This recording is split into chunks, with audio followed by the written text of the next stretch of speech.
The next topic is routine checking. Now, what you mean by a routine checking? Routine checking means the checking of your arithmetic accuracy. कि सारे जो भी आपने figures लिखे हैं वो सारे correct है या नहीं. So here you are going to check all over the arithmetic accuracy of which book? The book of original entry. Book of original entry का मतलब होता है your prime book, your journal. Then you check over here the ledger. और ये आप क्यों routine checking में आप क्या क्यों व्यू करते हो कि एटलीस्ट यहाँ पर आपको पता चले अगर कोई क्लैरिकल एरर्स हुए या नहीं. और which all are the clerical errors? We had two types of the errors. One was a principal error, another one was a clerical error. Now clerical error में कौन कौन से टाइप है? Error of commission, error of omission, error of duplication. Yes. Compensating error. And अगर कुछ simple frauds हुए हैं तो हम इसके रिव्यू से रूटीन चेकिंग के through we can find it out, we can detect the errors और even we can find it out कि अगर कोई छोटू सा भी अगर फ्रॉड हुआ है तो भी हम इजीली फाइंड आउट कर सकते हैं. Now what it involves the checking of casting. Properly ये देखना है कि हमने एंट्रीज प्रॉपरली पोस्ट किया नहीं. हम सब कास्टिंग देखेंगे, that is totals and the sub totals we will see. Then carry forward जो अमाउंट्स है that is brought down and carried down के जो अमाउंट्स है वो प्रॉपरली हुआ है या नहीं. से समटाइम्स इट्स सो हैपन ना कि अगर आपने जर्नल का एक पेज आप क्लोज कर रहे हो तो बाय मिस्टेकली आपने कैरी फॉरवर्ड में रॉन्ग अमाउंट लिख दिया. अगर एक पेज का टोटल मेरा आ रहा था 2,50,000 तो बाय मिस्टेकली मैंने नेक्स्ट पेज पे जब कैरी फॉरवर्ड किया तो मैंने एक जीरो एक्स्ट्रा करके 25 लाख हो गया मुझसे. इट इज पॉसिबल कि कैलकुलेशन एरर्स भी हो सकते हैं. So here you are going to check all the casting, subcasting, carry forward calculations in the subsidiary books. ठीक है, सब्सिडरी बुक्स का मतलब क्या, कौन कौन सी बुक्स आएगी? Sales book, purchase book, cash book, purchase return, sales return, bills receivable, bills payable and the last में journal proper. Then you just check it over here कि proper posting हुआ है या नहीं लेजर में. And proper posting and with a proper side, sides भी matter करता है. Debit credit proper side में check ये posting हुआ या नहीं. Proper casting is been done in the ledger or not. Why? Because all this data helps in the जैसे trial balance बन जाएगा फिर उसके बेसिस पर तो हमें फाइनल अकाउंट्स बनाना है.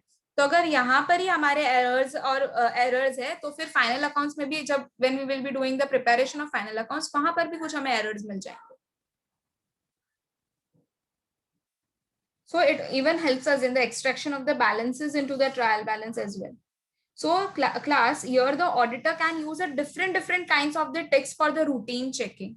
ठीक है, different types of ticks can be used and वो है ना मोस्टली एक प्रॉपर मैनुअल अकाउंटिंग सिनेरियो में होता है. सो दैट और ऐसे टिक्स किया जाता है कि हमें क्लाइंट को पता ना चले कि हमने कौन से ट्रांजैक्शंस को सिलेक्ट किया है. Now moving ahead.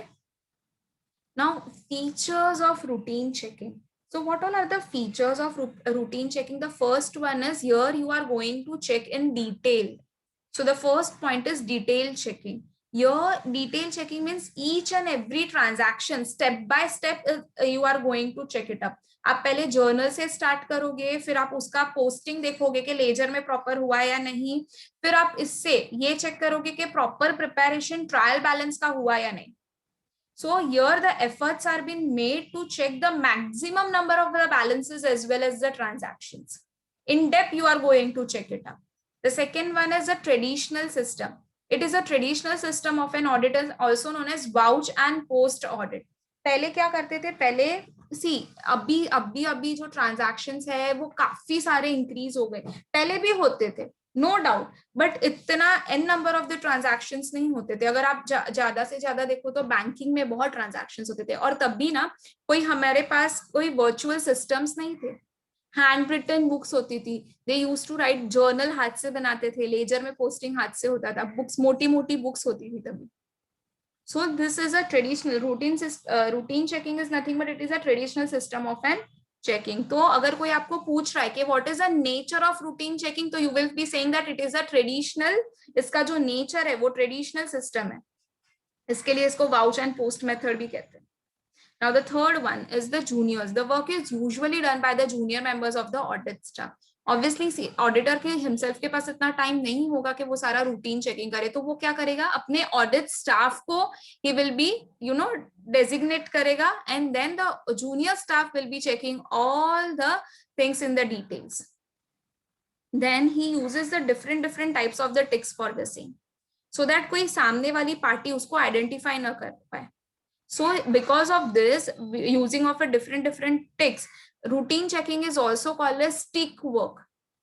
और मैंने तुम लोगों को बोला था कि जब हम ऑडिट करते we do it from the green pen, और हम सीधा टिक नहीं मारते, हम उसको उल्टा टिक मारते.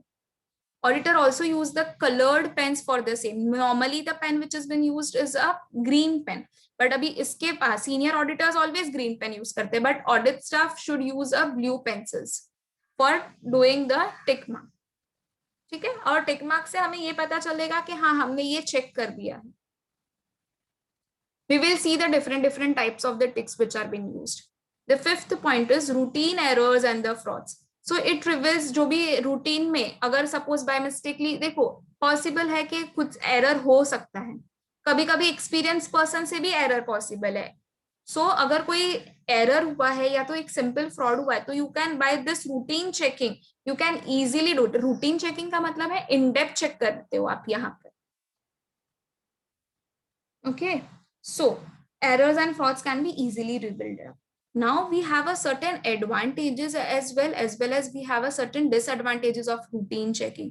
What all are the advantages? First, it is a simplest form of the audit work because आप line wise, जैसे आपकी अब अकाउंटिंग प्रोसेस है, आप अकाउंटिंग प्रोसेस के थ्रू आप जा रहे हो. आप पहले जर्नल देखोगे, that is the original and the prime book you will check, then you will check the posting that of that transactions into the ledger, फिर आप ट्रायल बैलेंस पे जाओगे. तो एक एकदम प्रॉपर वे में it is been carried it out. So it is quite simple as well. Second one is you can easily detect any error in the fraud if it is happened in the routine checking.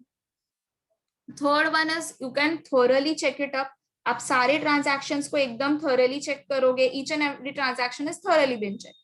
Next is आपको easily accuracy मिलेगी कि arithmetic accuracy जो भी है सारे transactions की आप confirm कर सकते हो थ्रू अ रूटीन चेक कि वो प्रॉपर है या नहीं.